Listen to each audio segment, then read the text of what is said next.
My name is Rachel Heisa. That's spelled Hujsa for the transcriber who'll have to do this for me. Okay. And I'm with Brittany Clark, Neutron Noir, and Asia Gilbert. And we're here today. What's her name? Asia Gilbert. Oh, Asia. Yeah, it's Okay. AYSIA. Yes, okay. We're here today for the Samuel Proctor Oral History Program at the University of Florida. Today is July 12th, 2021, and we are interviewing Miss Gloria Anderson. This is a Zoom interview. I believe Miss Anderson's probably at her home. We are here at Reformation Church. Reformation Church. So please introduce yourself. What's your full name, and could you please spell it? Oh, yes. I'm Gloria Jefferson Anderson. GLORIAJEFFERSONANDERSON. All right, thank you so much. I'm sure the transcriber will appreciate that. So we'll start out with background questions, and we can move into whatever topics you're interested in talking about. Okay. We've already looked at your name on the internet and found some topics we'd like to talk to you about too. But we'll start with when and where were you born? I was born in Leon County, October 1947. Leon County, Florida, that is. And that you were born in Tallahassee, right? Yes, I was. All right. Could you tell us about your parents, where your parents were from, their names? Yes, my parents were born and raised here in Tallahassee too. My father's name is Fred Paul Jefferson, and my mother's name is Marie Robinson Jefferson. They're both deceased. Sorry to hear that, but what were their occupations? My father was a farmer, and my mother was a seamstress. She was a stay-at-home mom because of some illnesses that she had, but she was able to, we call her the community seamstress, because all of the women in the community came to her to make some dresses for them. And would she tailor them too? Pardon? So she wouldn't just tailor, she would make them? Well, she made them back then. See, in the 50s, earlier than that, the women cut their own patterns.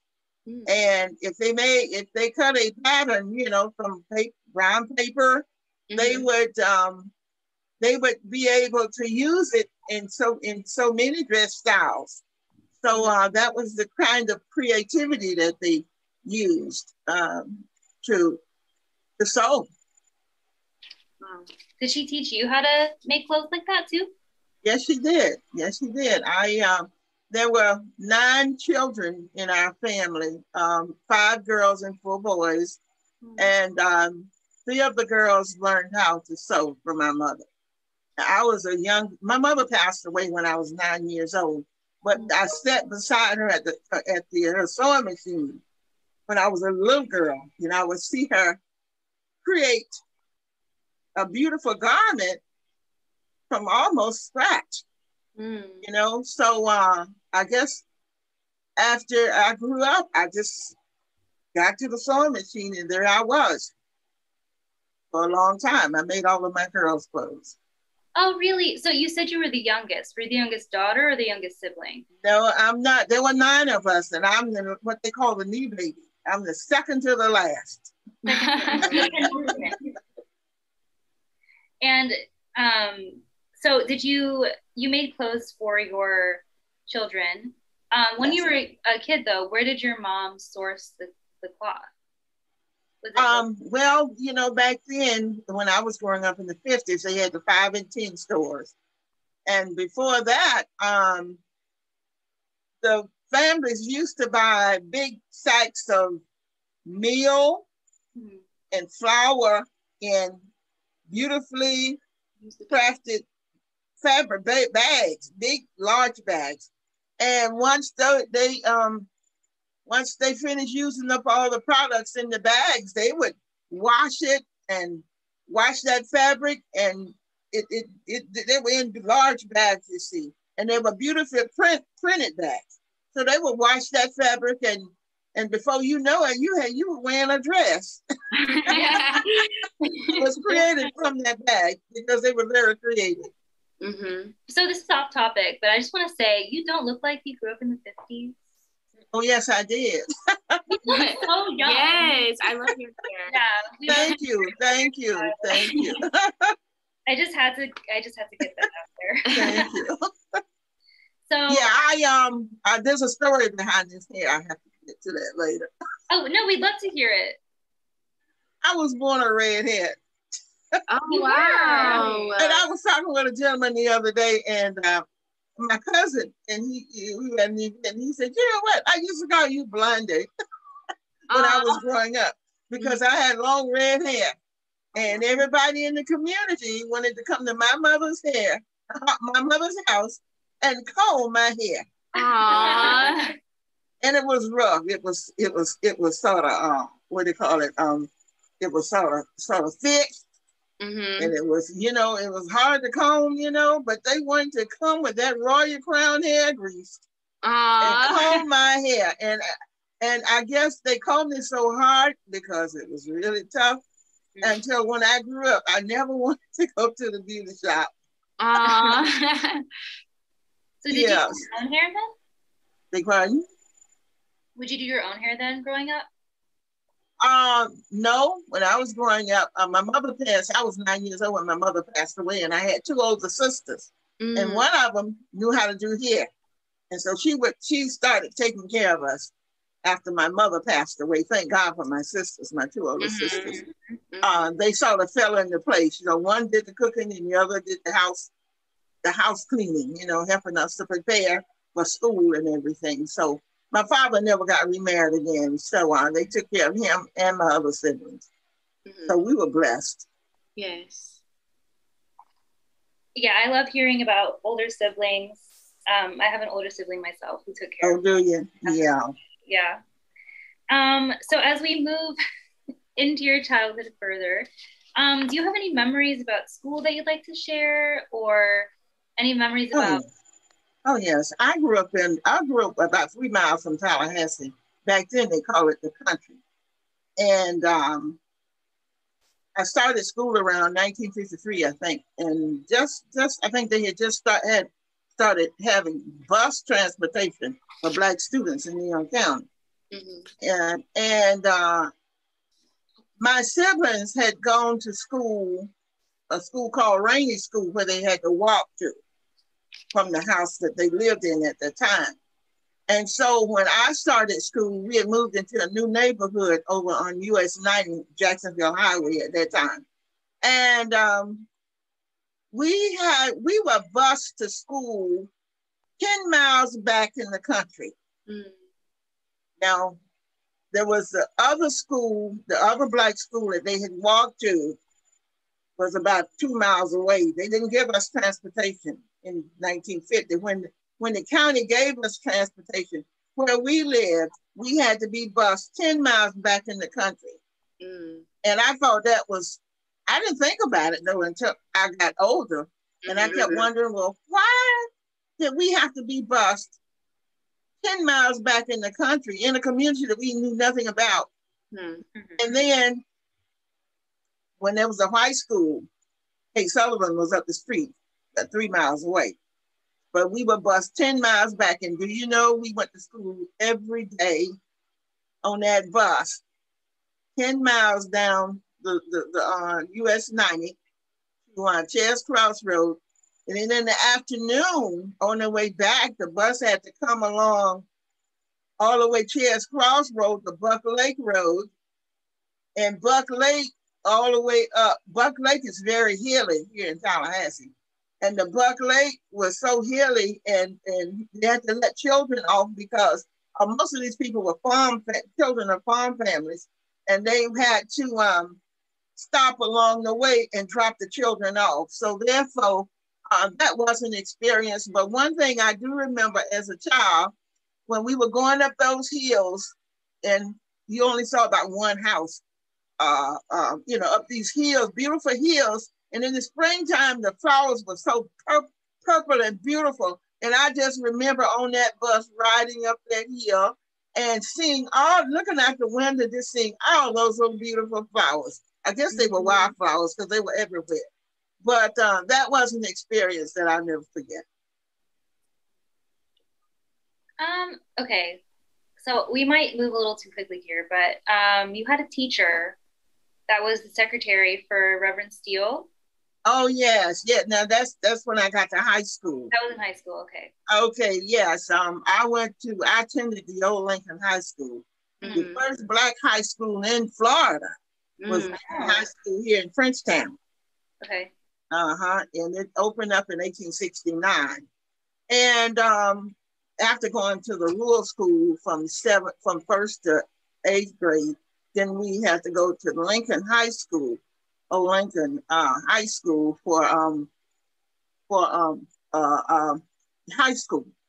And anyway, I enjoyed my days in high school.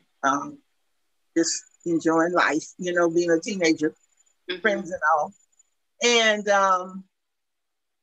later on let me just say, before that, in the 50s, in the country, either you went to town on a mule and wagon, or somebody may have had a car that your father knew, somebody in the family. But with us, the city buses didn't run out here in the country. So we had to walk from our home. We would live 3 miles out on 90. We had to walk up to a place called Capitol Hill to catch a bus to town. And I remember it because my mother would always line her children up, and we would go walk 3 miles up near, I don't know if you all know where Tallahassee Memorial Hospital is, here in Tallahassee on Mississippi. But we had to walk up in that area to catch the bus to town. And I was a little girl now, 6 or 7 years old. But then I remember, I didn't think about this until I got older. One day, we couldn't walk up to Capitol Hill to catch the bus anymore. So I never had questioned it because I was young. But then I thought about it, and I said, this is around 56. And I didn't understand why we couldn't catch the bus, walk and catch the bus to uptown. We called it uptown. Well, after I grew up, I realized that's when the Tallahassee bus boycott got started, and the buses were canceled. And by then, we would go to Jacksonville Highway and catch the Greyhound bus to town. And after that, that's where we were. And that's one story. So you were in high school during the boycott? Oh, yes, I was. Yes, I was. Yeah, I always tell my classmates that we graduated high school in 1965, and we grew up in the most crucial years of civil rights in this country. We never thought about it that way, but we actually did. So, yes, I did. And I was in, 11th grade, I believe, 11th grade. And I had a lot of teachers that I admired, but there was this one teacher. I was taking a business education class, and she was something. She was sharp. And when the last 6 weeks of our class, she said, she came in, she said, I'm going to have to be out of class for a while, but you need to, I'm working with Reverend Steele on some papers. So you all need to come in. And she came in and gave the class our assignments. And then she got some of the best typers in the class to help type some of I wasn't one of her best students, but I admired her a lot. But anyway, she did use some of the older students in the class to help type up the papers. And I didn't know what she was talking about, in high school. But then I realized later on that she was sharp. She would come in and she walked down that hall like she was somebody, And I just admired her so much for the strength that she used to help to do what she was doing, because it was risky. She could have lost her job, but it was very risky. After I grew up and realized how thankful I was to have her as a teacher, and Miss Christine Knowles was her name. And her son was in my class, but he was one of the students that integrated Leon High School. So he left before before we graduated. But it was her son, and I reminded him of that later on, about 2 or 3 years ago. I asked him, I said, we were in a meeting. I said, "Do you know Miss Christine Knowles?" And he said, he smiled. Yeah, he knew it was his mother. That's his mom. Yeah. I said, "Did you know she was my favorite student? I mean, my favorite teacher in high school?" And he couldn't believe it. I said, "Yes." I said, "Because I admired her because she was working with Reverend Steele, yep, and typing up those documents, court documents, I guess, for the civil rights movement." And he was so happy about that because no one had ever told him that how they admired his mother. Aww. He was one of the ones. And he became a lawyer later on, but we're still friends. Aww. We're still friends. So we have our own Lincoln High School in Gainesville, actually. And we do a lot of research about what happened after integration. And I was wondering if you had any memories about how students reacted to integration at your Lincoln High School. Oh, absolutely. Around the 10th grade, we had 2 groups at our school. One was called the Red Party and one was the Blue Party. And we didn't understand why, but all we knew is that the Red Party had some issues. These were the older students. And, they were about 2 years ahead of us. And the Blue Party had issues. And they debated each other. And then if they didn't agree, we would end up protesting on the school campus. We thought we didn't know, but anyway, we said we were protesting right down the school campus, and that was my first experience with protests. So you were protesting integration, or were you protesting? Well, it was we had taken some history classes, and it was debatable. They had issues that they were debating whether or not. I don't recall what the issues were, but the Blue Party was told that we weren't going to class that day, and the Red Party, we met them outside, and we just sort of got together. But I don't think it was. Some of the older students were involved. Okay. So the messages that they were getting probably was handed down, and that's what caused the confusion at the school. But we learned later that some of our students were actually, matter of fact, when the FAMU students started to march, then we did leave school early to go downtown to the marches. But we had to be back to catch the bus home because we had to catch the school bus home. So you started marching in high school then, before you went to FAMU? Mm-hmm. That's very early. Yes, it was. Yeah. So that's why I felt, I've always had, I like the word justice. I like the word government too, because I attended, my mother had us attend the inauguration of Governor Leroy Collins in 1955. And I loved just going downtown, just being there around the government buildings. It was so huge, and they talked about justice. And I do remember that colored and white fountain, because when we got downtown and we finished shopping early, we would go sit in front of on the side of the courthouse, Leon County Courthouse. And they did have those fountains there, the colored and the white. And I vaguely remember, but I did go to that white fountain one day, because it was around the corner, right? And I didn't think nothing of it. I said, well, I'm just gonna give you some water. Let me see what this is about. And I did, and it didn't, both of them was the same. So I didn't let my mother know. But I came on back around and sat down. But I do remember that, being a little girl. So I think at around this time, okay, I have to ask, did you know the Dew family? Did you? I did not know them until later in life. Okay.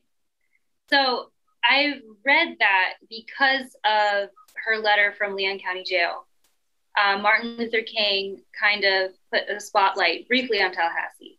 I was wondering what everyday Tallahassee residents, what your perceptions were of this national movement shining down on Tallahassee in this moment. Well, Tallahassee was remembered as Little Mississippi. That's true. That's what they called it at one time, Little Mississippi. Tallahassee has been very, very racist. When I was growing up, you know, I went to colored schools. You go downtown and shop. They wouldn't let you try on clothes, except in those Jewish people. Those Jewish people, they had a lot of downtown stores down there. Now they really treated you, you know, with kindness. In the 60s now, 50s and 60s, they were a little bit more kind than the other people. But most of Tallahassee was the business people were Jewish people. And matter of fact, the Lewis State Bank, that's where they loaned the teachers money to you know, if they needed any money. They were very friendly to the people. This is what conversation I've heard people talk. I don't know if anyone else is interested in that, but I'm Jewish, and I'm always. Oh, are you? Oh. Yeah, I love hearing stories about Jews being interested in civil rights and being interested in social justice. Did you have any personal experience like that? Well, my father was by then he was working for. My father worked for Jews, and they were always kind to us. At Christmas time, because they knew my mother had passed, and he was raising 9 children, and we would always have Christmas gifts. We would always have. They knew he had 2 little girls, baby girls, and my sister and I, and they would always provide clothes for us. Mm-hmm. So I wasn't angry. I know I didn't. See, in the rural area, you're not living next door to people. So everybody had their land. So there was nobody. You had to walk to see people, you know, except for a close neighbor. But everybody had their land, and we didn't know we were poor. We knew we had a farm. My dad farmed. We had vegetables. We had a cow. We had a mule. We had chickens. And we had, corn, a cornfield, you know, with cane corn. I mean, not cane corn, but cane. And we had everything that we needed. So the only time we went to town was to get little things that my mother thought that she needed. So, but Tallahassee, it's my hometown, and I didn't realize how it really was until I majored in history in college. And after I retired, I did a lot of research, and I found that there were over 12,000 slaves in Leon County. And only about 2,000 some white people. So we outnumbered. This is at the end of slavery. We outnumbered them 3 to 1. Mm-hmm. Blacks got elected to public office in numbers right here in Leon County. Matter of fact, my father's great uncle's son was the first police chief. They call him the marshal, city marshal. Oh, wow. In Leon County in 1869, well, Tallahassee in 1869. Tallahassee is my hometown, and I love it, but it's still sort of rural in a sense. It's still sort of rural, even though we don't have the farms here anymore. It's still sort of rural, and later on, Jim Crowism, you know, it was bad here. It was bad here, but just like any other families, like I said, we lived in the rural area, and we were away from most of whatever happened downtown. We didn't have to ride the buses or anything. So it was, when you go in the store, they'd watch you.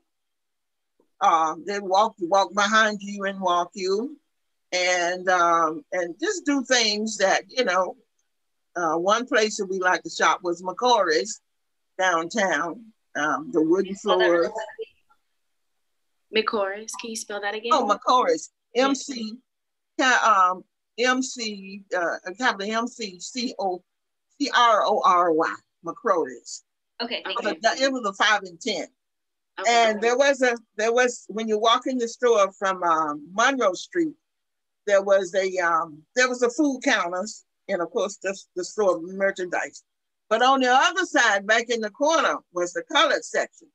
Mm-hmm. And that was facing Jefferson Street. And I remember, you can go up the stairs from Jefferson Street and come into McCory's. And that was an area that, it was a way of life.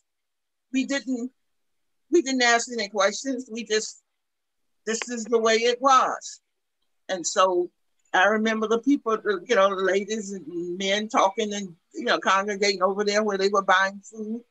And that's where we bought food from. We never even entertained to want to eat at the other counter. Miss Anderson, were there any specific examples or times or stories that your parents told you about their experiences in the Jim Crow times? I know you said it was really bad. Yes, it was. But you know what? They never talked about it. Mm-hmm. They never talked about slavery. Mm-hmm. The first time I heard about slavery, it was in our school books, in the rural school. And it only said two things. It said the slaves worked the plantation, and the other thing was the Indians helped us to plant food, and that was all. Mm. So slavery was not a conversation that you talked about. Now, they knew it was going on because they were adults, but either they shielded that from us, or we knew there were problems. Yeah. But back to early Tallahassee. Tallahassee, a lot of people don't know that history about Tallahassee, but it's time to wake up, because we are getting ready to celebrate 200 years of Leon County. And it was 19,000 Black people here in 1900. And still only 3,000 some white people. And so as the colleges began to grow, people began to come from other places. They brought in a lot of people to come who they knew who had those issues with Black people. And that's where Jim Crow got started. But, and most of those rich planters after slavery, they moved back to New York or wherever they came from. They moved back and they left these plantations down here. And everybody had a plantation after they left, because everybody down here wasn't rich, So they weren't rich, but the planters out of the north who had the money, they were the ones that were rich. But when they left the land, and everybody bought a piece of it, and had their own little plantation. And then of course, emancipation came, and that's when when slavery ended. But I had my great grandfather was a Union soldier. Wow. And his brother, in the Civil War. My great grandfather on my mother's side, he was a Union soldier in the Civil War. I'm a historian too, so I love history. So I have gone and checked all this out. But yeah, Leon County has a very interesting. I always say that Leon County's history is untold. There was no Orlando in South Florida back during the day. There was no Orlando. This was the seat of Florida government right here in Tallahassee. Was there a specific event in your life that encouraged or sparked your interest in history? When I used to go downtown, I love to go in the Capitol, old Capitol, when we were able to go there. I love to go in the Capitol buildings and just hanging around those government buildings now. Now, the county wasn't that too bad, but the city of Tallahassee, it was shown up racist. Mm-hmm. And I had a cousin and an uncle, and they were the only two people that was able to go in City Hall, and they had to go in the back door. They worked there. Mm. So, yeah, Tallahassee has had a strong history. But the county, I guess, it hadn't been as bad with the county. Mm-hmm. Because, people had to record their deeds, and they had to do business with the county. But the city, it was a little different. Because we were in the country, so. So you're a genealogist. Obviously, we read it online, but also you're speaking like a genealogist right now. And I was wondering what your methodology is when you're uncovering the history of your ancestors. Is it oral history? Is it documentation? Or is it public records?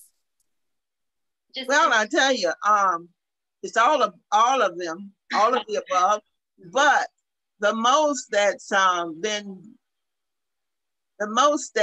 been most when I first got started, it was the U.S. Census. Okay. Mm-hmm. And identifying people through the U.S. Census. Mm-hmm. And then later it was oral histories, because even though my parents were gone, my aunt around 81, around 870 something, when what's his name? The man that wrote the book on everybody started thinking about their families. I can't think of it right now, but anyway, Alex Haley. When Alex Haley wrote that book on, was that Roots? Yes. Everybody started thinking about their families, and that's when they really started having some family reunions. So I had my mother's sister. She wrote the history of my mother and father and her mother and father, and that gave me the names later on. When I started doing the research, I already had something to go by. Mm-hmm. Because my aunt was still living, and she had written their histories. She told me who her mother and father was. She told me who her grandparents were. And she wrote this down. I think she was going to the senior center, and they were helping them to recall. But those oral histories are,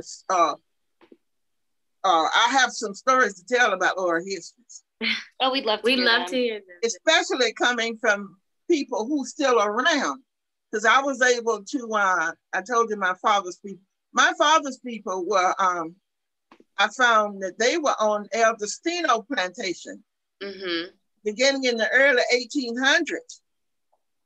And I knew where they were, my great-grandfather, my father's father, I knew where they were in 1869 because I found in the documents, the records. See, the records weren't available like they are now, the public records. So I found a contract between the planter and my father, his two brothers and their wives. And I have been able to do some tracing since then, because they were on Wheelani Plantation. That's where they were. It was Whitfield first, and then Whitfield sold to Fleshman, and then it became Wheelani. And so I recently, the last year, in talking to the elders, I began to ask where I knew where my mother and father are buried, because they're buried at the church we attended. But I didn't know anything about my grandparents on my father's side, and I knew some of his aunts, a few of them. These are people that was born in 1800. And matter of fact, my great-grandfather on my father's side, my great-grandfather was born in 1825 in North Carolina, and they had been here since 1828 earlier, so they were babies when they came here as slaves.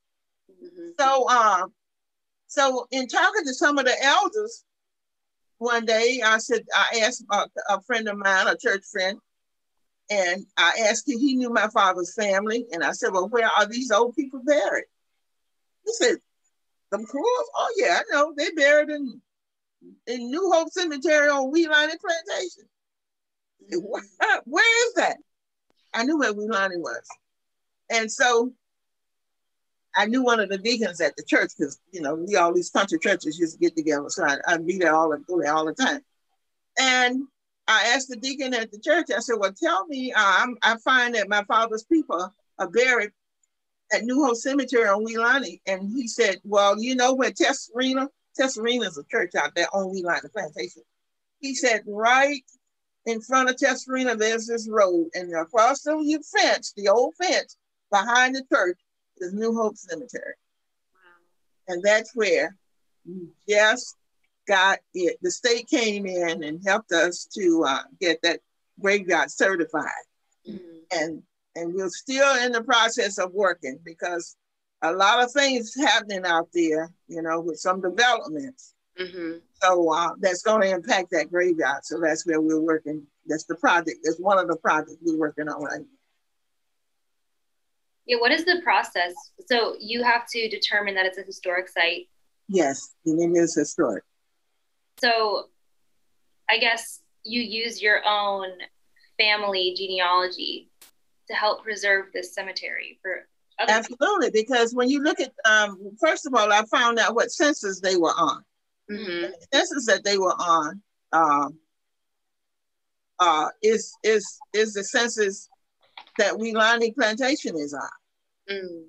And so even though we don't have any headstones or anything, because everything's gone, you know, we know that our histories told us that this is where they were.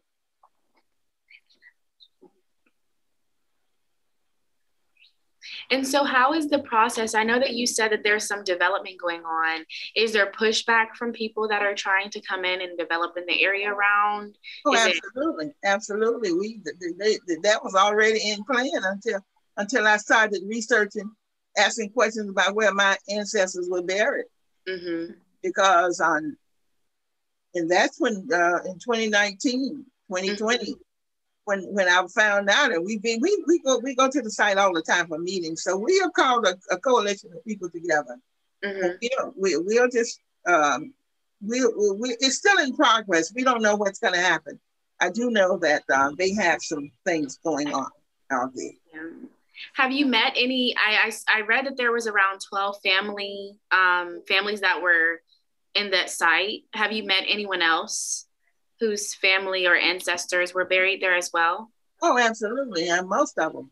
Because see, most of the people in my home church, mm-hmm. Most of the people in Tesserina.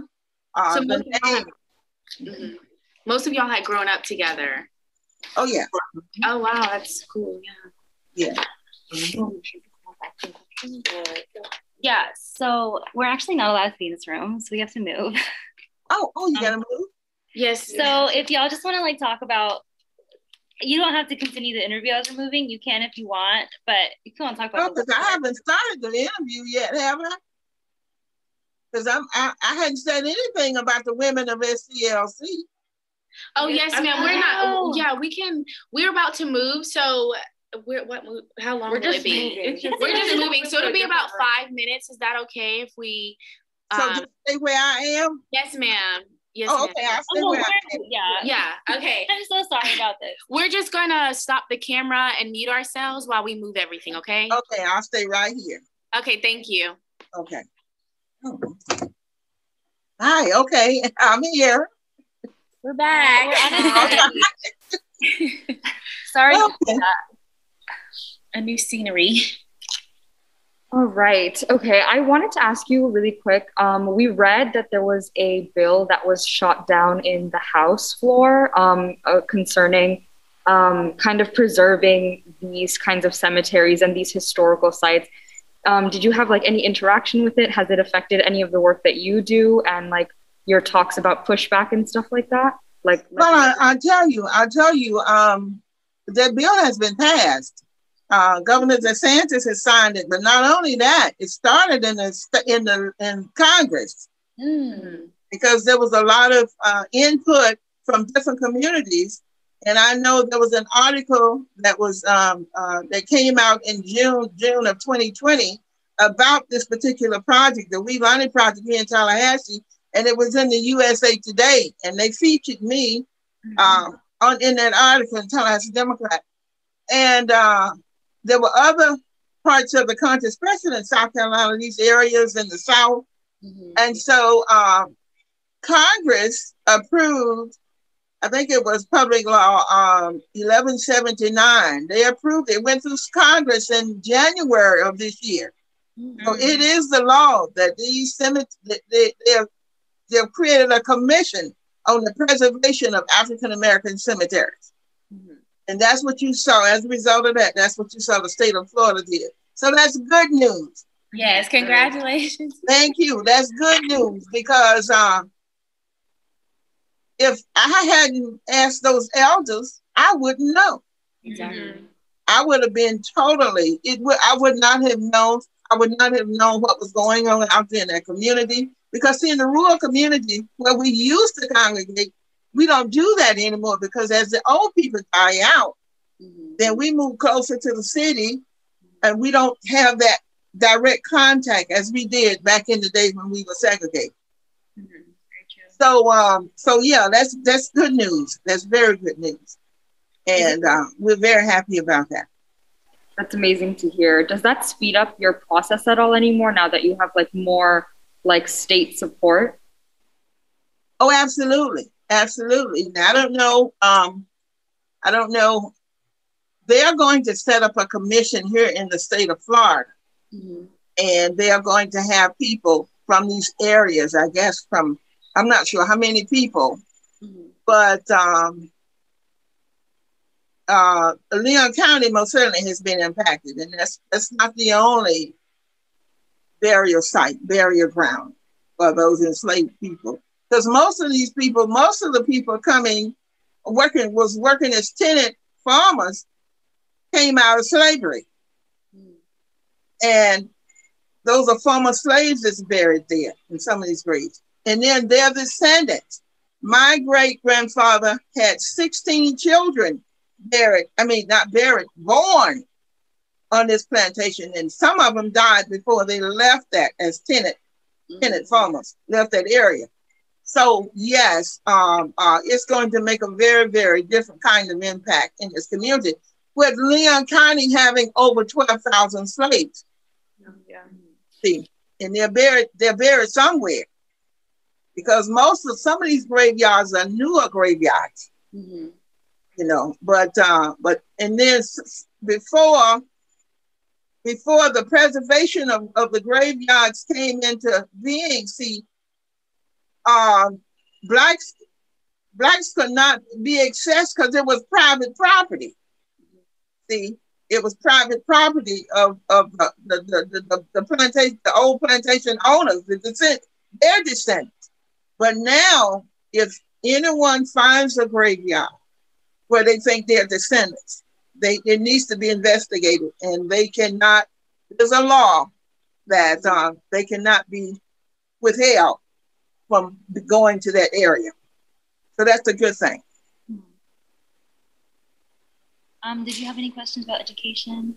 Yes, I did. Before I go into that, I did want to make a comment though. Okay. It's the same thing that Roots did for you, you're probably going to do for your community within stirring up, the lives of youth when thinking about their genealogy and where they come from, and knowing that they had significant ties to the land that they live on. But going back to some of the things that you mentioned with the difficulties in transportation and getting to schools and everything else, how would you describe your quality of education when talking about the resources? You mentioned having an awesome teacher, but how were the other teachers like, and like the textbooks, or just like the material for schooling? Oh yes, I in those rural areas, I think we had some great teachers, because being in the country, they cared for us, and they knew that it was a rural area. And so they provided us with the best education that we could receive, because there are certain things that they couldn't teach because they wouldn't let them teach, but they did what they could. I remember our music teacher in her classroom, there were large pictures of Mary McLeod Bethune, Louis Armstrong. This is in the 50s. Louis Armstrong, Marian Anderson, Booker T. Washington. So they're in the music classes because in the music room. But yeah, we knew who our people were. So that was somewhat. And then see, if you lived in the Black community, you're living history. Yeah. We didn't know it, but it was living history. And I tell all young people, I know we love Miss Rosa Parks, and I know we love Dr. Martin Luther King Jr. I said, but if you start asking about the people in your own family, there's somebody in that family that did something special. And that's where they need to go back and have to see, the thing about it is this: we have almost lost some of this information. Because the people I know, they're in their 90s now. You know what I'm saying? And they're not going to be here that long, even some in the 80s. But that information is so powerful. We have to document it. I encourage every community to document its history. I don't care what it looks like, document it. Because now you got these developers coming into the community and buying up all the land. And they're coming in with big bucks to build up the expensive houses, but they're paying the people who own the land not that much money. So there's a lot going on, and I tell young people. I know, like I said, I know we love Miss King, we love Dr. King, we love Miss Rosa Parks. But if you go back in there and start asking my grandmama and them and great grandma, especially in my generation, you're gonna find somebody, because I had no idea that my father's uncle's son, his first cousin, was the first city marshal in Tallahassee. Now, how you think that made me feel? And nobody knew it. Right. But it is so very important that that genealogy. Now, some people are not going to be happy because some people don't want to. They said, we're not going to look back. But I tell them this: it's because of them that we are here. You know, it was because of the beginning. Our great grandparents that we are here, and now that we need to honor them. This is what Alex Haley said. We should always honor our ancestors. And I don't care what your family, what your family, I don't know who they were, what they did. Always respect and honor your family, because that's all you got. And when you get older, you'll see it. That's why you see me going back and digging as much as I could, because I'm trying to find out as much about my mother and my father's people as I can. And I have found a lot. I found recently, and I got to tell you about this one. Oh, this is exciting. Ancestry.com sent me a link.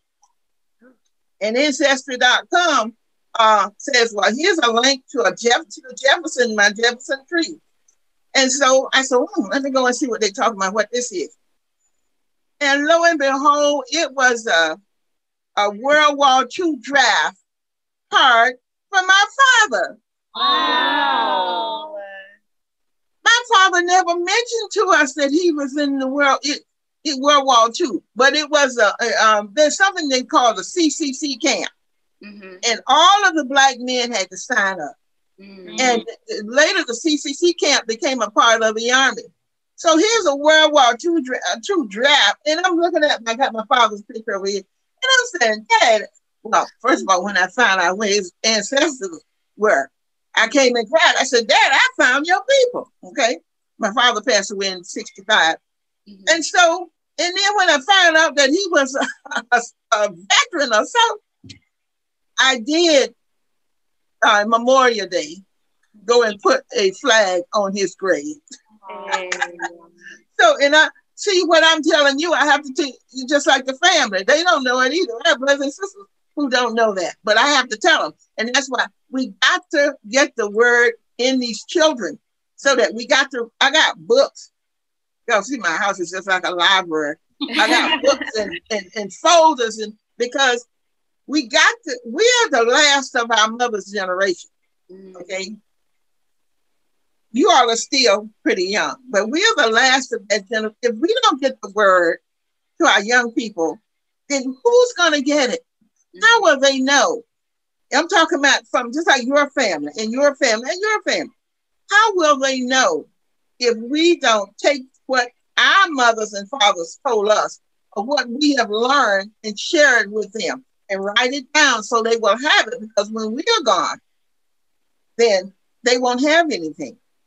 And that's why it's important. Genealogy is so important. And I know people say, well, who wants to worry about that? Well, you got to. Who want to go back there and worry about that? You ought to hear me telling me, why you instead of them old people? We didn't know them. I said, but their answer, if it wasn't for them, it wouldn't be no us.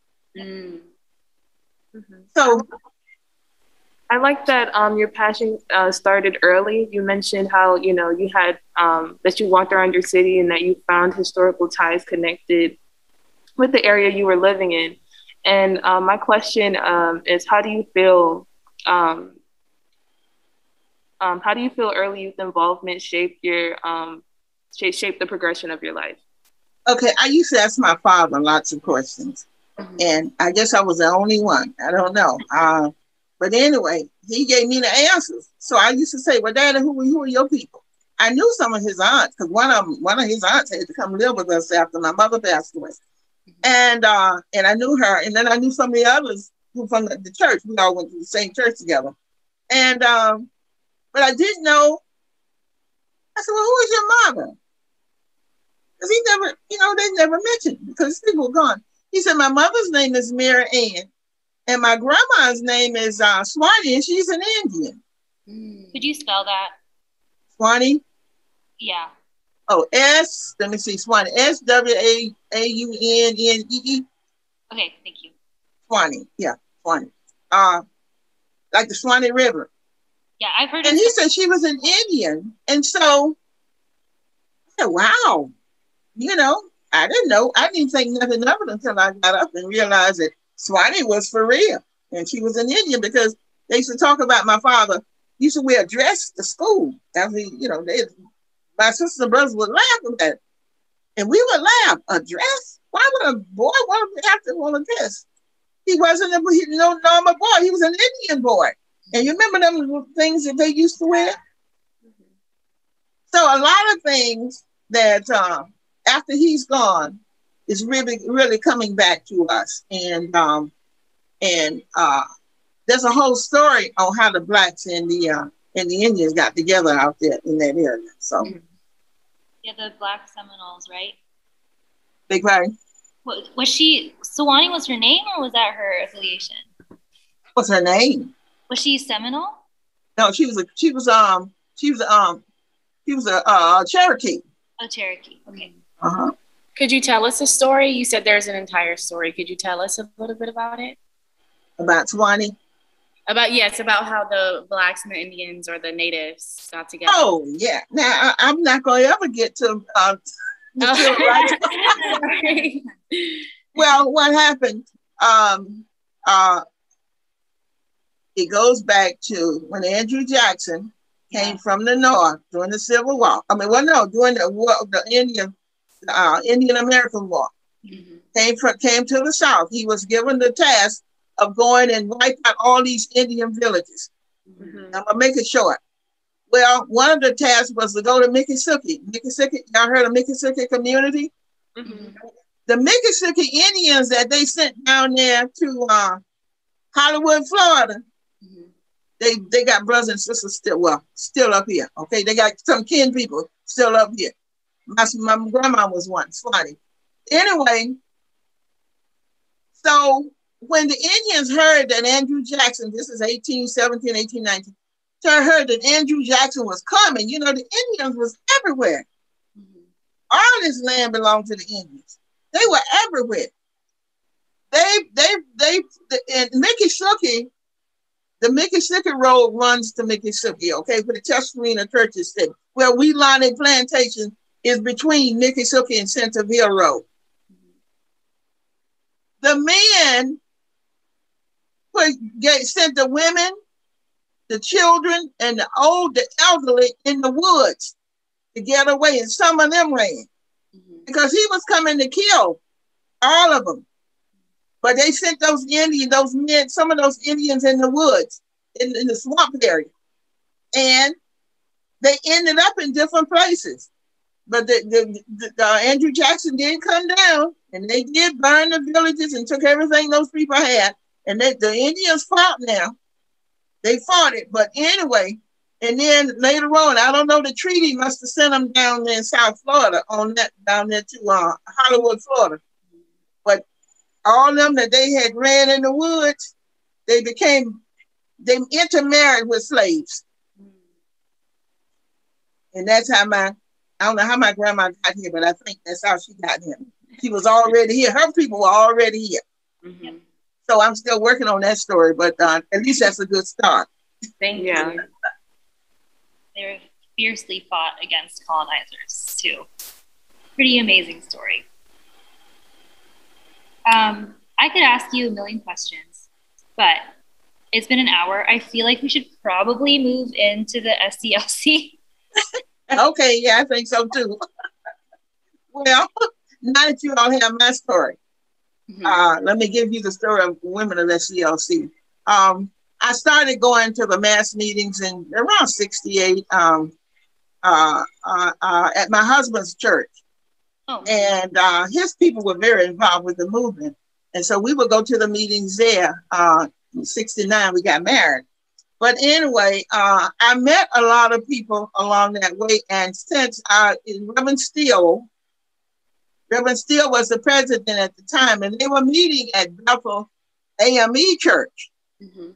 Bethel AME, the original Bethel AME used to be in Frenchtown on the corner of Virginia and on Virginia Street.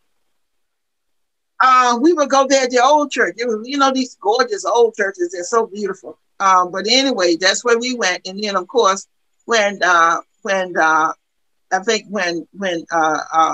AME started moving across town, we went back to Bethel Church, Bethel Baptist Church, and that's where I started going just out of curiosity, wanting to know what's going on. And I would sit there in the room and be in the meetings and listen to all the things going on and how they would strategize. And then, of course, I met Miss Laura Dixie and Miss Mary Ola Gaines. They were there. And so I continued to go to the meetings and be supportive of things that were going on. And then when Reverend Steele passed away, Reverend Alexander was carrying on the meetings over at Bethel still, but Reverend Gooden was the vice president. So he took the meeting to his church over on Georgia Street, St. Mary. And that's where I was over there with him. Since it's 80 up until he passed away in 2002. And that's where we really got involved. Miss Mary Ola Gaines was my neighbor, and she would invite me down to her house, which was on Preston Street. And she would share a lot of her papers with me, things that went on in the civil rights movement. And she wanted me to help her with the women's organization. She said, "You're young." And I was young, and I had family too. Children. I had one child. And so she wanted me to help her. So I met Miss Dixie, because Miss Dixie would always come to her house, and they would be talking about things that went on in the movement and things that were still going on. So Miss Mary, she was a fearless woman. She was somebody to reckon with, because she never backed down. She was determined to get her rights. She never backed down. I've never known her being afraid of anything. And she would go to the last for these young people. But she said she was not going to jail. She would support them all the way. So just being around those kinds of women led me to become more active with SCLC women. Now, Dr. Dr. Martin Luther King during the movement was in and out of Tallahassee more than what people think. Mm-hmm. Because see, he and Dr. King were, and you have heard the Steele story. He and Dr. King were very, very good friends. Mm-hmm. Matter of fact, when SCLC first got started, Reverend Steele was supposed to be the national president, mm-hmm. but because the Montgomery movement had already started with Miss Rosa Parks, then they went ahead and selected Dr. King. Then, of course, the Reverend Steele was still involved here in Tallahassee with the Inter-Civic Council. Well, and then beginning to work with the women, and going, we attended a lot. SCLC has had a convention every year since 1957. Wow. Yes. 1957. And these are some of the, I don't know if y'all can see this. Oh, yeah, we can. These are some of the conferences that they have had since 1957. Okay. So, and they still having them today, but they're having them on Zoom. So being around, just going to the conferences and sitting in, participating in workshops on nonviolence, in workshops on issues relating to voter rights and education. It just, I got more and more enthused about it, and I was happy to be there. I met people like Miss Coretta Scott King. I have, at the conferences, she could be walking down the hall and you could just go up and shake her hand and say hello to her. Miss Rosa Parks, the same way. I met her. They had such a demeanor about them until it was almost angelic, because they were kind. They spoke. Both of those ladies spoke in a tone that you would want to help them. You would want to be around them. They were passionate. They were loving, and they nonviolence. They showed leadership. They were great, guest speakers, but like I said, in their own tone. And they were calm in their speaking, and they believed in speaking out on issues related to children, families, the poor and the homeless, unemployment, health, environmental, and injustice, environmental justice and injustice. And there's so much more that they spoke about. Here in Tallahassee, our group was the women of ICC and the Inter-Civic Council SCLC chapter.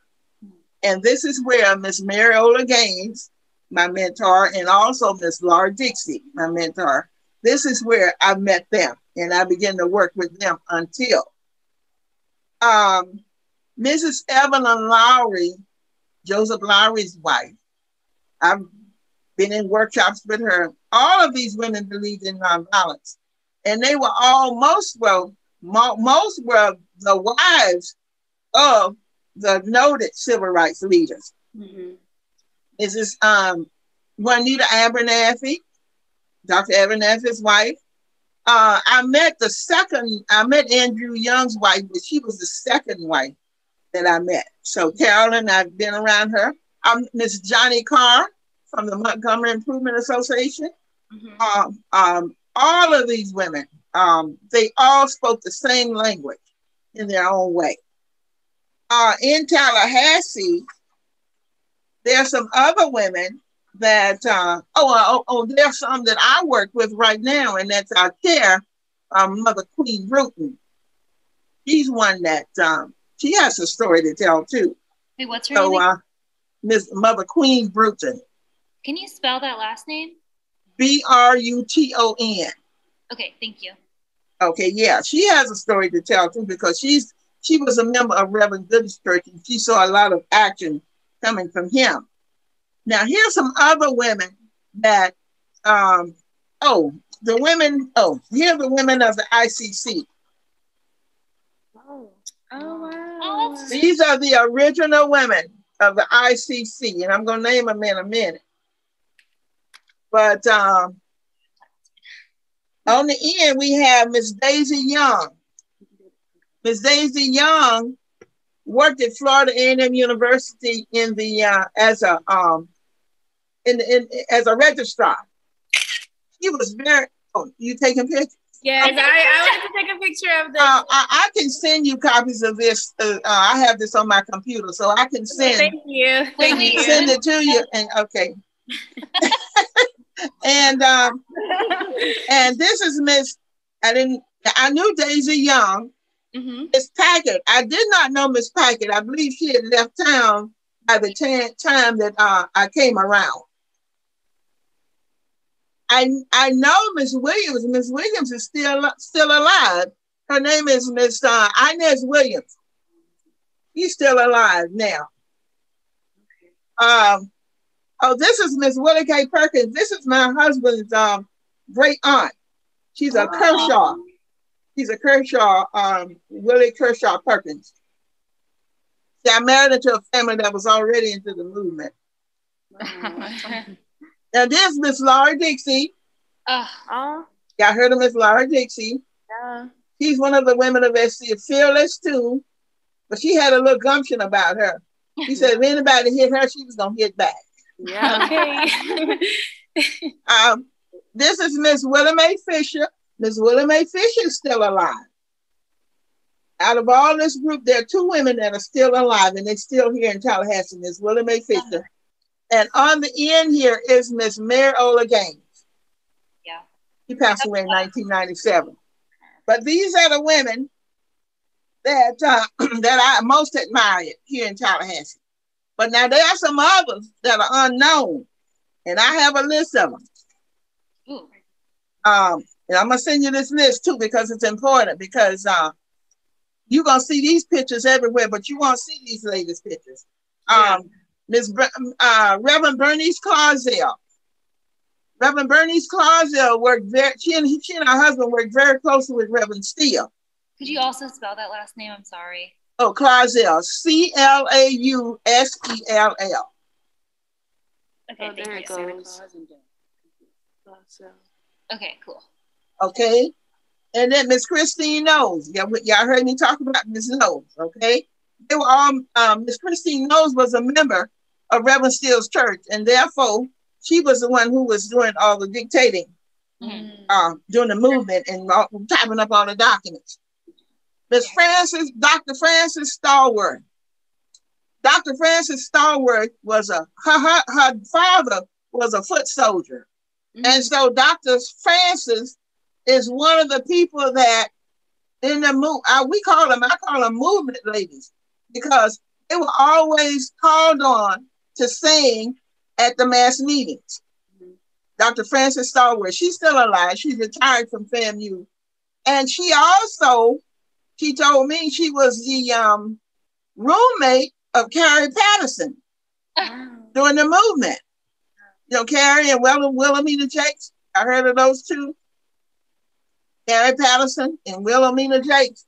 Well, those are the two ladies who started the movement here in Tallahassee. Those were the two FAMU students who got on the bus and dared not to move.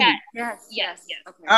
Well, anyway, Yes. Dr. Frances Stallworth said she was the roommate to Carrie at that time. Now, that's a story y'all might need to get. Yeah. Here's another one. Miss Helena Barrington. She's still around. Helena, Reverend Steele loved Helena's soprano voice.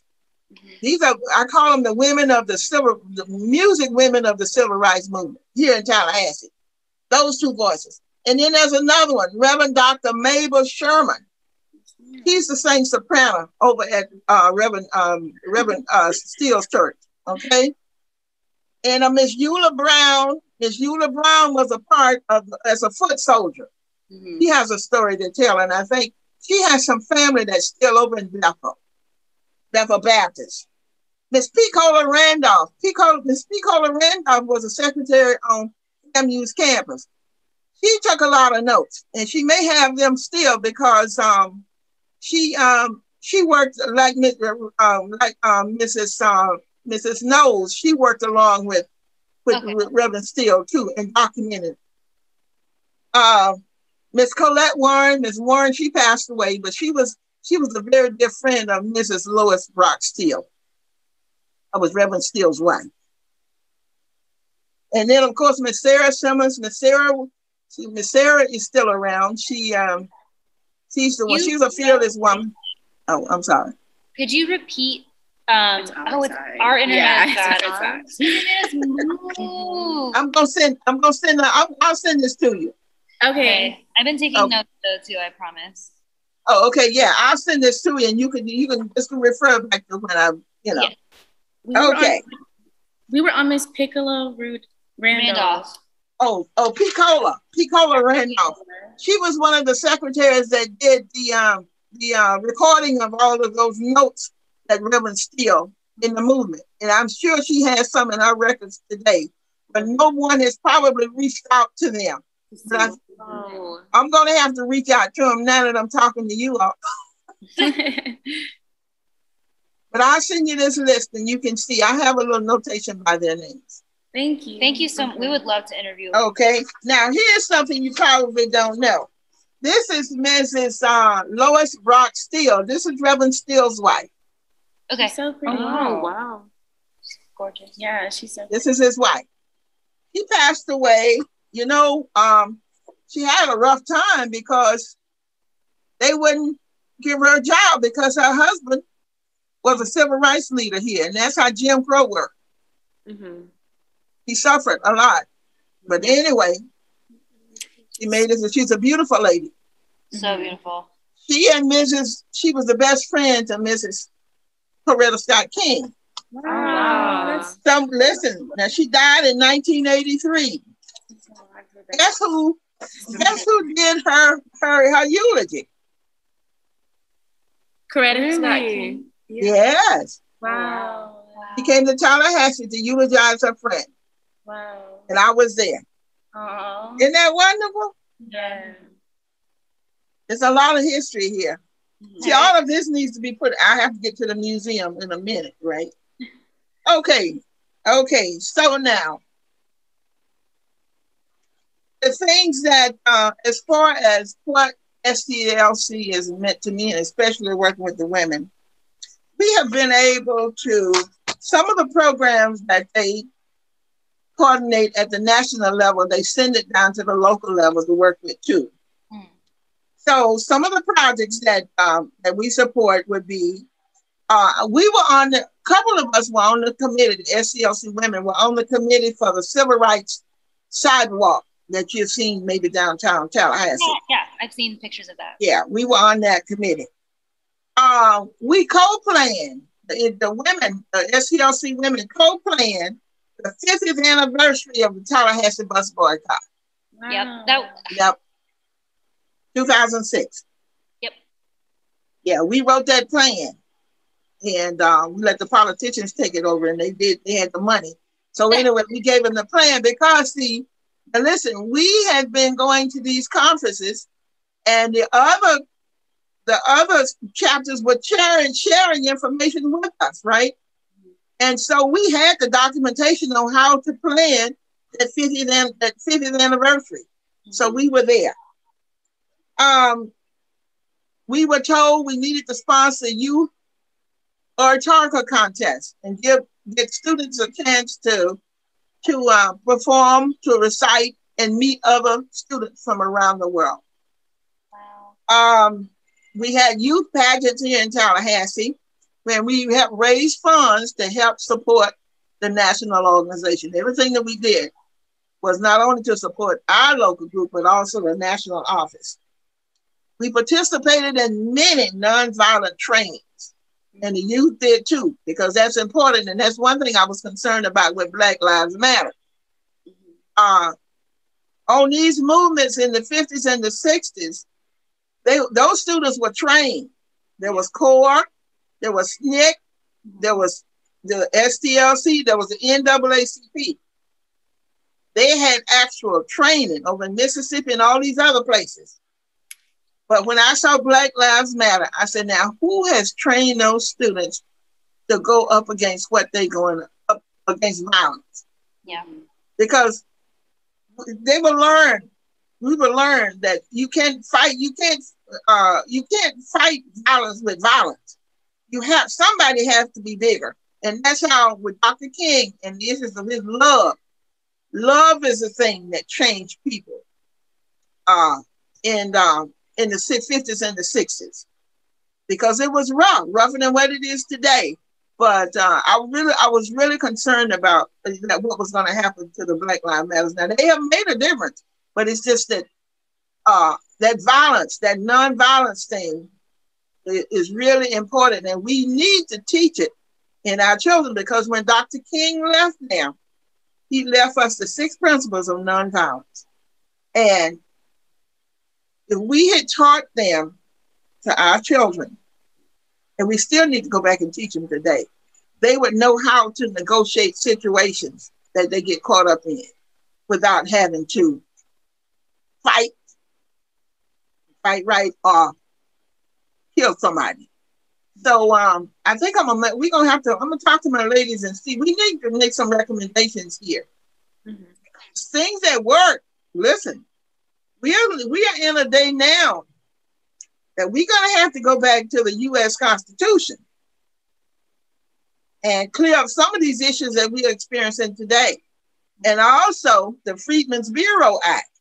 We're gonna have to go back and revisit those 2 documents, because those are the documents, especially African Americans here in the U.S. Those are the documents that gave us freedom and it gave us our rights. So we need to go back and take a look at them, because that's the only way we're going to win this thing is through the courts. Yep. So voter education is another big one that they never left voter education.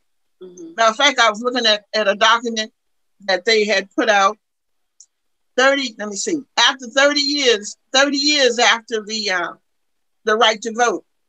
And here we are in 2021 looking at the same issues that we had to go through with in the 60s.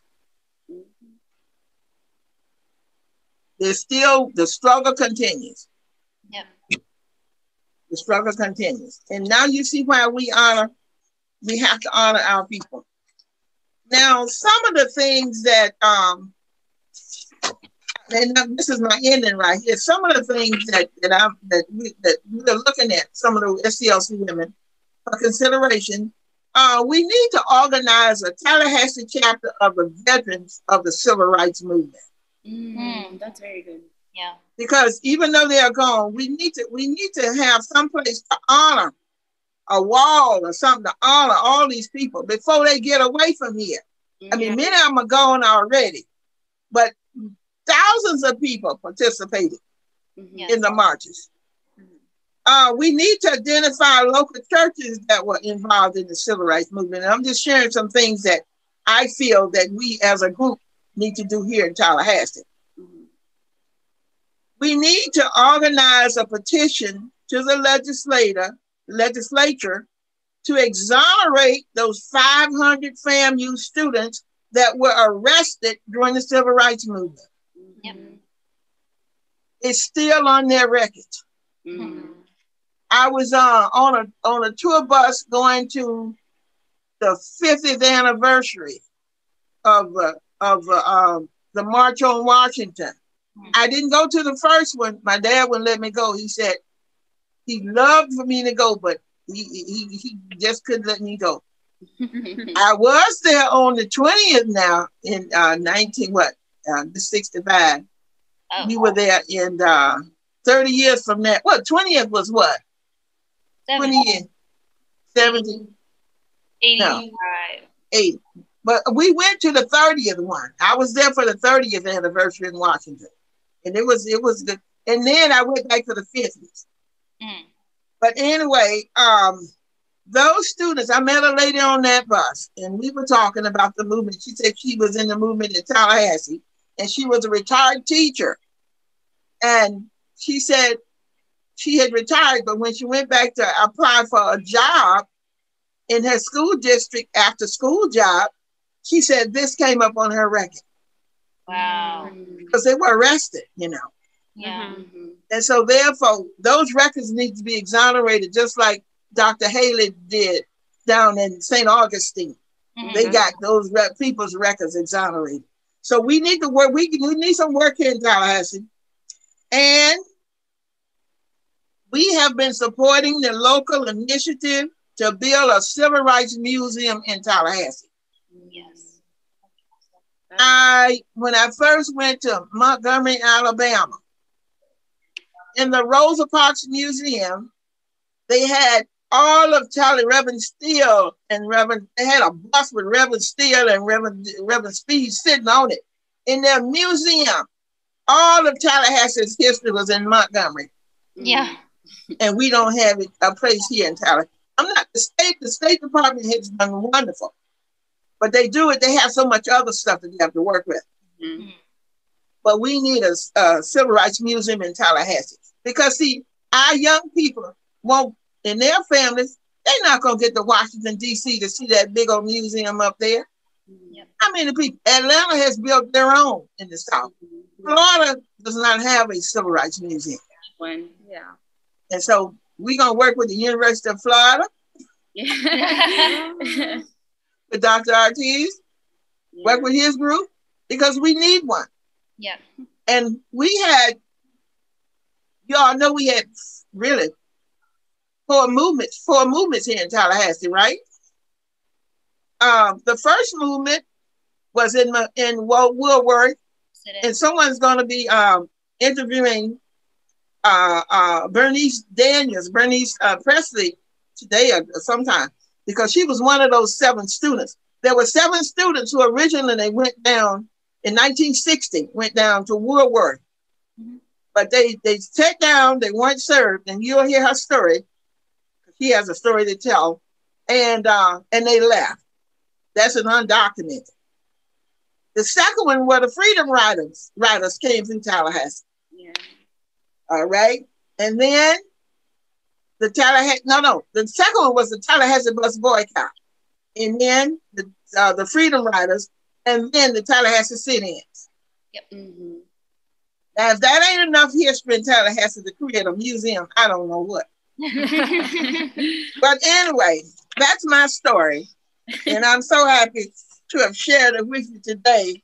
But and like I said, the struggle continues, but we have to, I believe in educating our young people, because they're the ones that's going to carry the torch from now on. Thank you. Yeah, thank you so much. Do you have more time? Because what time is it? I could ask more questions. Oh, well, go ahead. If I can answer them. Oh, okay. So I actually have 2. I don't need to ask both of them, but the first one, I noticed on that list that you gave us of influential women in the movement, you listed that they were singers or musicians. Next to the names. And I wanted to know, I'm always interested as a musician myself, in the role of music in the movement. Yes. So. Oh, yes. Oh, they sing old songs, Amazing Grace. And matter of fact, Dr. Frances Stallworth sang at Dr. Humphrey's funeral last Saturday. And she's an old school gospel singer. And you really, I don't know, she sings them all. And her story has not been told. So I really wish that you all could oh, we totally will contact her. If not, you call me and I'll find, I got a number in there somewhere. I know most of these people's families, okay? And if you need to contact, and then Picola Randolph, she's a member of Bethel Baptist. So most of these people came out of Bethel Baptist, but some of them didn't. So if you need to contact them, if you'd like to contact them, because they did ask me if I knew of other people that might want to be interviewed, and that's how you all got Bernice Presley, because I knew her personally, and I knew she had a story to tell. Yeah, we would love to interview anyone that you think we should. I think it's a great idea. Always looking for new interviews at SPOP. Okay, and see, most of these old people now, like me, you know, they don't go out much. Yep. But right? they on Zoom because their churches are on Zoom. My grandparents get on Zoom for church. Oh yeah, me too. That's the best thing, I'm telling you, because they can't get out the house, but they can sit there and listen to Zoom, and they can, you know, they know how to work. Those grandchildren got to work in this system because my grandchildren taught me how to work the Zoom. Well, you're doing it better than we are. Your internet. But do you have memories of secular music during the movement and the impact of that? The one thing that SCLC women did not appreciate and did not support was the rapping and degrading Black women. That was a no-no. That was a no-no. Black women have sacrificed too much in this country to be called a bitch. Thank you. Hello. Hello. Listen, when I was growing up, if you call somebody mama Black, that was a fight. But see, we weren't called Black. We were called Negroes or color. Okay? And so if you talked about somebody's mama, that was a fight. Because see, you got to respect somebody. I don't care what the mama, you got to respect that person's mother. And allow these young men to get out there to make money and call them our grandma who had to pick cotton and pick sweet potatoes, pick them greens. You can't hurt grandma like that. Just like the way they feel about their grandma. You remember these young men? If it wasn't for that grandma, they wouldn't be where they are. And I know money, they need to make money, but they'll clean it up somewhat. But how you gonna expect people to respect your mama and you don't respect them? We got to get it real. We got to get real with these young people. Yeah. And I'm not saying you, but what I'm saying is I know things do change because when we were growing up, I used to wear them short shorts. and you know, with the bell bottom pants and that big old afro, things do, there's nothing wrong with that.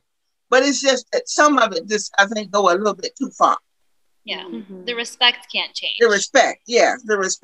And if you don't, I don't think I can fall in love with. I can't fall in love with a person who disrespects me.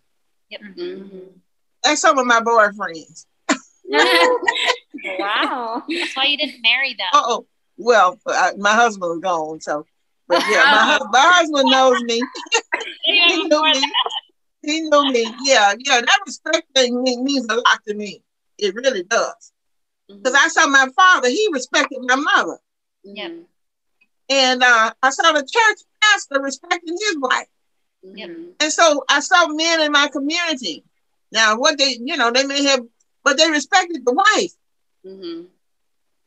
Because she was a strength in the family. She took care of everybody.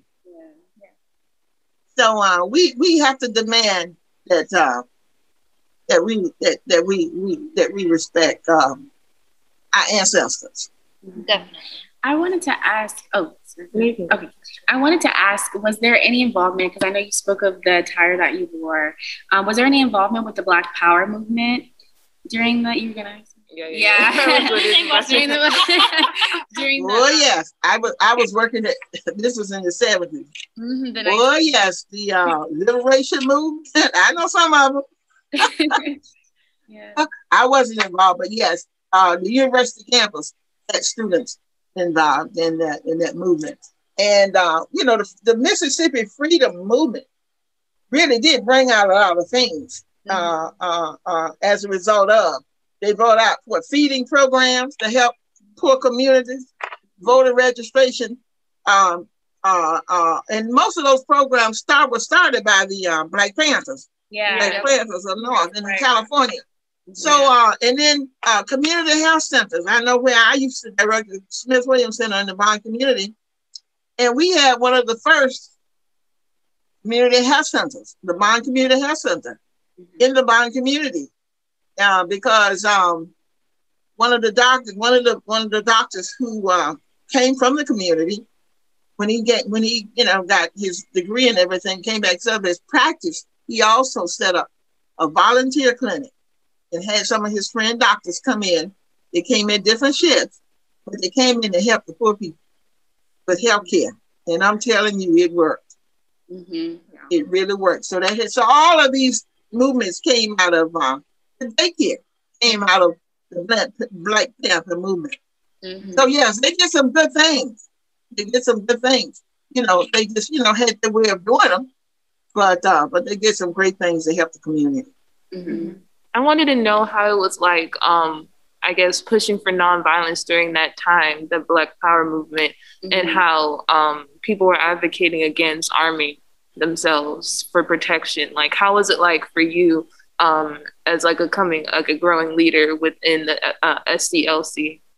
Everybody was against the Vietnam War. Mm-hmm.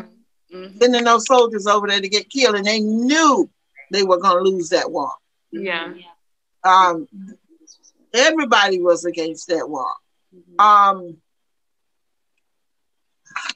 had a brother to go to the Vietnam War, and he came back home, thank God. Mm-hmm. But so many people lost their lives there, and the way they treated the soldiers afterwards, when they came back home, your grandfathers, probably your grandfathers, some of you all's grandfathers, or great grandfathers, how they treated them, they wouldn't give them any treatment. They just left them out there. And the VA center, I know because I had to work with my brother. And it took a long time to get him treatment. They just, I don't know.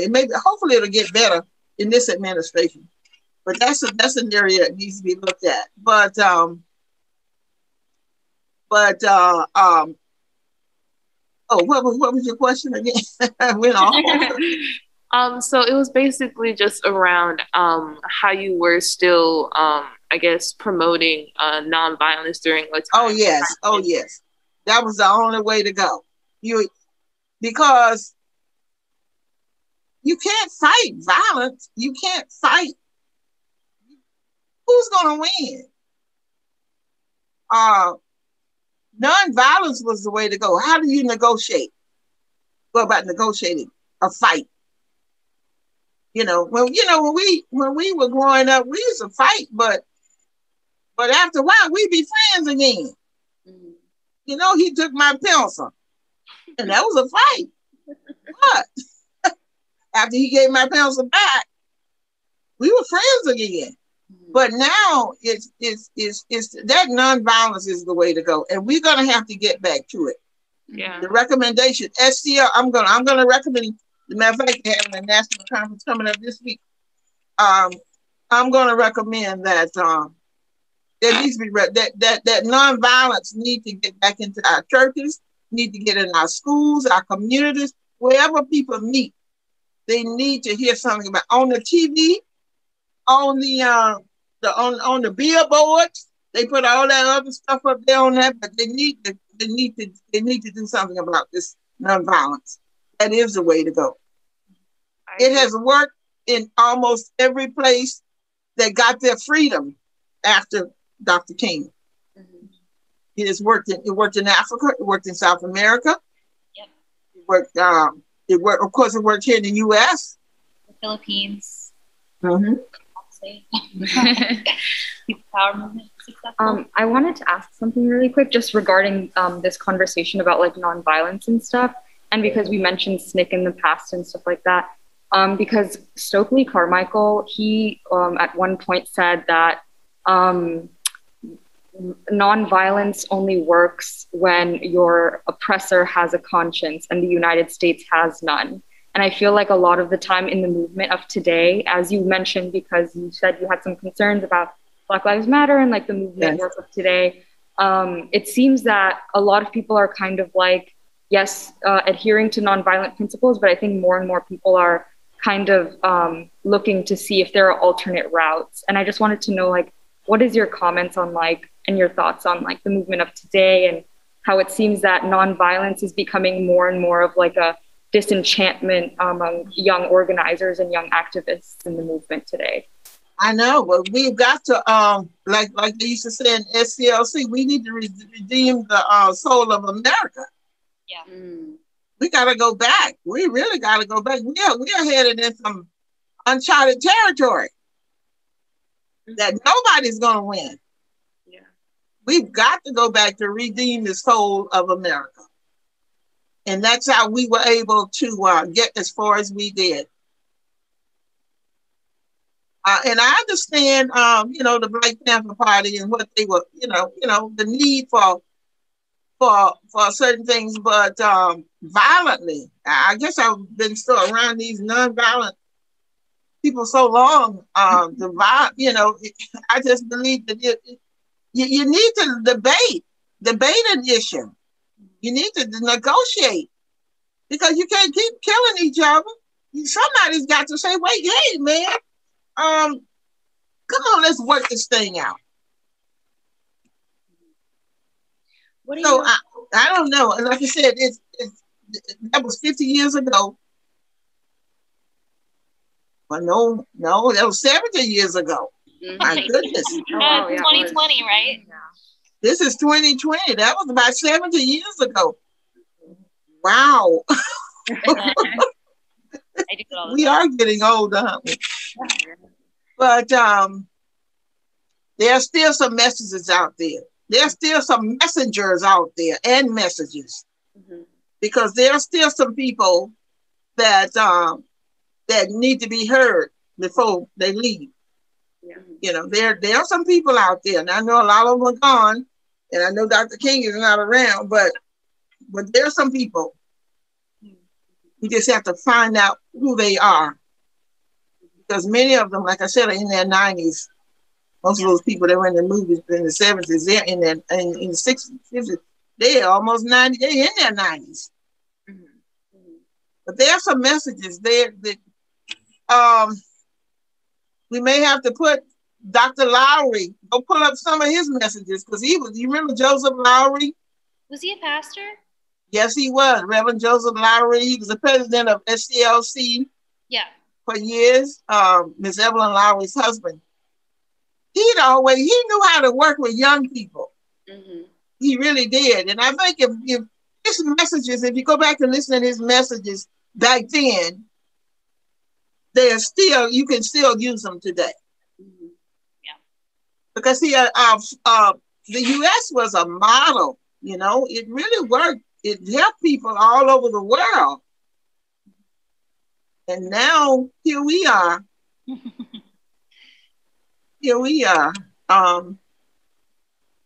We've got to go back and do some soul searching. Yeah. See what kind of country do we really want?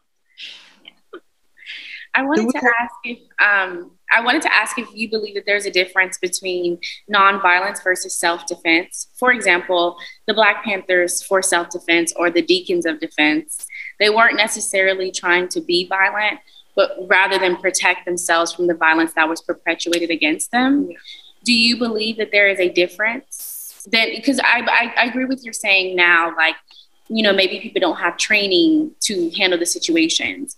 But for example, the Deacons of Defense, they were trained, or the Black Panthers, they were trained. So do you think there's a difference, even from what we had violence or self-defense then versus what we have today with the Black Panthers? If you go back and look at some of those marches that they had, those movements, you can see, let's say somebody come up and slap you on the face. Are you going to fight them? Or are you going to keep on walking? Keep on walking, keep on talking. They had that spirit about them. And so they were trained, CORE trained those students. If somebody spit on you, what are you gonna do? It was so compelled in them to be nonviolent until what was happening to them, they didn't, it was walking up that freedom's highway. We gotta get there. How do we get there? Do we sit back and fight?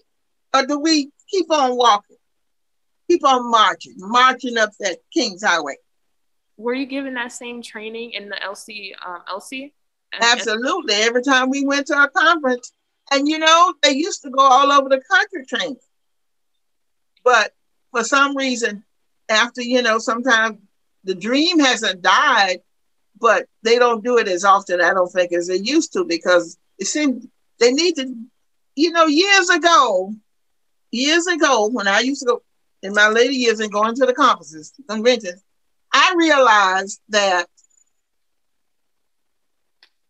at SCLC, the people who were actually in the movement, they were leaving. You know, they were leaving here.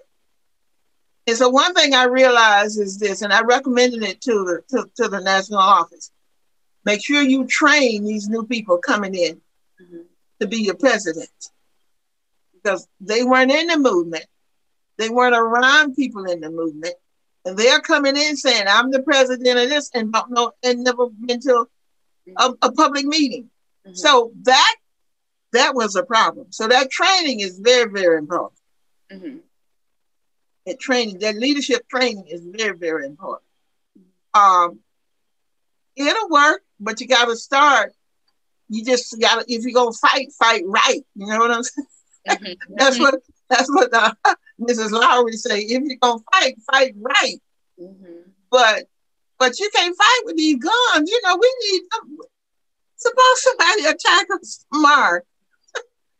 All these guns people got. Oh my God. Yeah.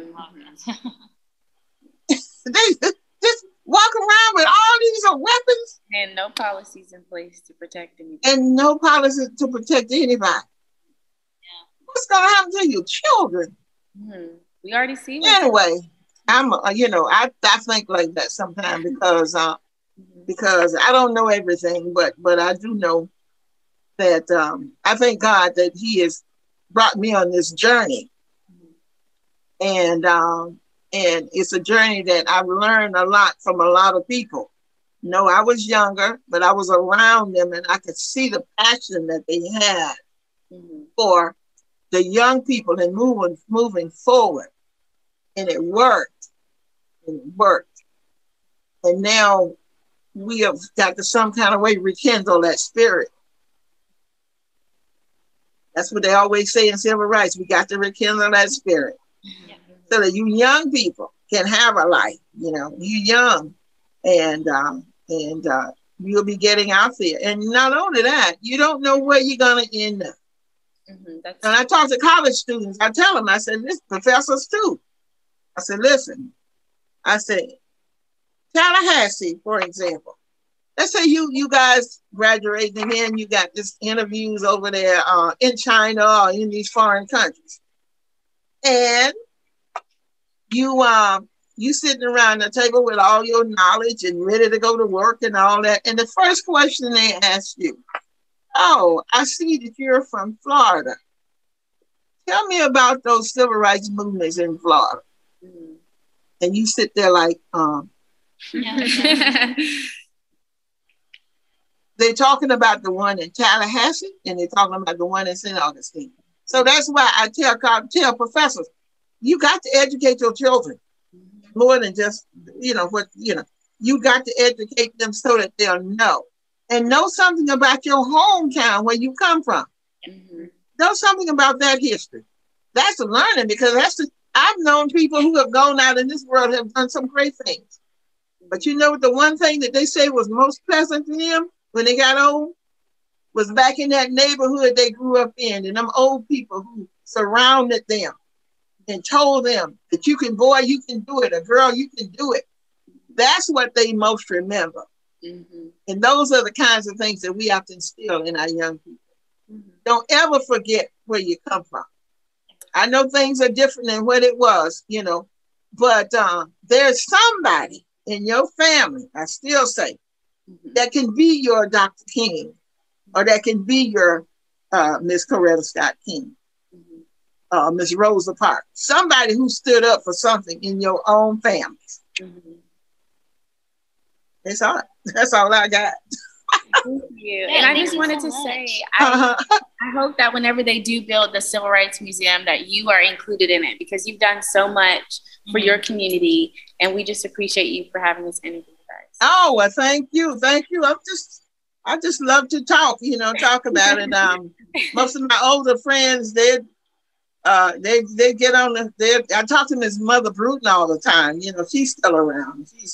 She's 90 something now, but we still remember, we talk and we share it as much as we could with groups and people. And that's why I said I don't mind sharing. And like I said, with these other ladies that I know, their stories, many of them, I can talk to them and see if they'd like to we would love that. To tell their stories. Reverend Clausel, she has 2 daughters who are ministers, and they would love to tell her story. We would love that. Mm-hmm. Yeah, thank you so much for your time. Well, okay. Well, thank you. Okay, and y'all be good. I'll be down at the University of Florida coming to some of Dr. Ortiz's programs that once y'all open up again. Oh, he has a program on July 16th if you're interested. Oh, really? Where is it? It's on Zoom. So we're going to Arkansas, but the program is on Zoom. So we can send you the information when we send you the Would you please? Yeah. And I share what I have here today with you too. Thank you so much. Thank you all. Y'all have a good one now. You as well. Okay, bye-bye. Bye-bye. Let's see how I can get out. How you turn this on?